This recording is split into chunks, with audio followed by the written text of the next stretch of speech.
All right, hello wine drinking people. We're back. It's Tuesday, August 10th. And as I mentioned in the first video, we got a lot of stuff going on this week. Check it out on our calendar of events. And you know, it's Tuesday. So I've been doing quite a bit of drinking since we last talked. And you know, Saturday, it's going to be Brown Bag in the store. It's been absolutely crazy in here for Brown Bag. Some great wines. I think we had 32 Brown Bags on Saturday. We may have to start taking reservations for this tasting and, you know, like a little feedback. You guys that come to Brown Bag, what do you think? Should we take reservations and cut it off at a specific number?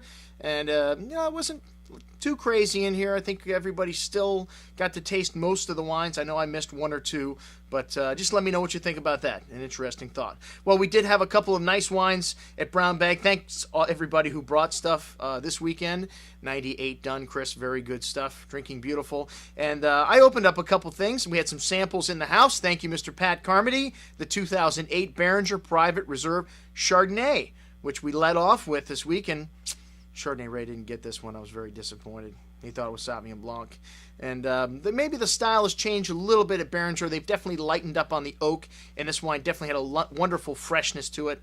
But typical Napa Valley Chardonnay to me, man. A lot of juicy fruit, a little bit of that cinnamon and vanilla spice you get from the oak. And really fresh, and like I said, they've lightened up on the oak on this. So maybe that's why a few people thought it was Sauvignon Blanc, but not a lot of people out there guessed Chardonnay either. So maybe just the first wine, a little bit, people a little bit nervous.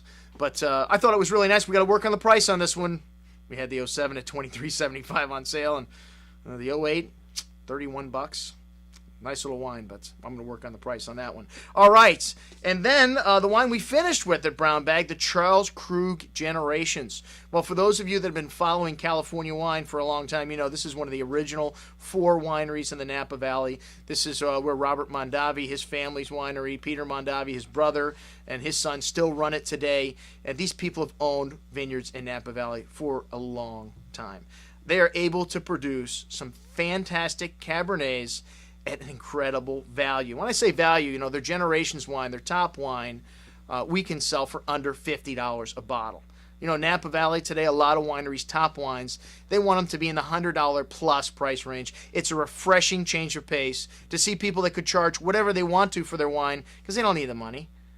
Charge a reasonable price. Kudos to you guys. And this wine was fabulous. Typical, classic Napa Valley stab, not Cabernet, not over the top. Lovely red currant, black cherry fruit to this wine. Some lovely cigar and cedar spice to the wine. Some lovely fresh plowed earth. Very well balanced. A lot of people liked this wine, and it was one of the last wine to be served, I think. And we got some orders for it. That is the sign to me of success when people order the wine at Brown Bag.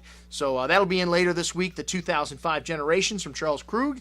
And Sunday was Antonio's 6th birthday party. So, you know, the little kids weren't drinking, but of course we had to celebrate. He was born in 2004, so I bought a bunch of things in large format from 2004. Unfortunately, Antonio's still not ready to drink them, so we just focused on some general stuff that I had in the store from 2004 with the theme. The Michel Picard Meursault Geneviève's Premier Cru Hospice de Beaune wine, which we started with, was fantastic. This 2004 vintage, drinking really nice from Burgundy right now. Really fat and rich fruit on this wine, really showing you know, some nice youth still, but wonderful acidity, wonderful minerality, and just a little bit of oak spice. You know, Burgundy, they don't use too much oak. They just want it in there like a little salt and pepper, a little spice to jazz up the wine a little bit. Drinking beautiful. The Hospice de Beaune is a famous auction. This is a hospital that owns a lot of vineyards, and they auction off barrels of their wine. That's where this wine came from every year.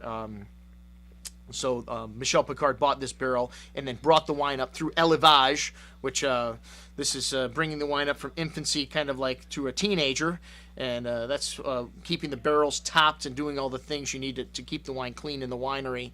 And then after it's a teenager and ready, you send it off to market. So this wine is reaching adulthood right now. It's ready to drink. Okay, and then some more 2004s. We had a big bottle. The second wine of Chateau Giscours, Les Hommes de Giscours. I've been finding a lot of great values in this 2004 vintage, and users that have been watching the show have heard me talk about 2000 vintage Bordeaux. This wine I can sell for $60 for a Magnum of 2004, second label of a great classified growth of Margaux Giscourt. This wine was beautiful, soft, red currant, lovely fresh earth, little bit of mushroom there, really showing at or near its peak. And in Magnum format, this wine may have a few years left to go, but you know, when these wines peak, that you want to catch them on the way up. And when they peak, a wine like this will peak for 3-5 years or more. So drinking beautiful right now. We still have a few Magnums left in the store. And then a couple of Aussie wines, a few Shirazes here. The Ebenezer Road with a screw cap. The screw caps tend to go a little reductive, so you need to open these wines up a little bit earlier than wines in a cork. And this wine was showing very beautiful black raspberry fruit, a little bit of that mint and eucalyptus that you get from Australia, South Australia, and a little bit of chocolate also, a character of the Barossa. This wine's around $20, a really nice little value. And drinking at or near its peak right now. We got a vintage Aussie tasting for those of you interested in Aussie wines at the end of the month.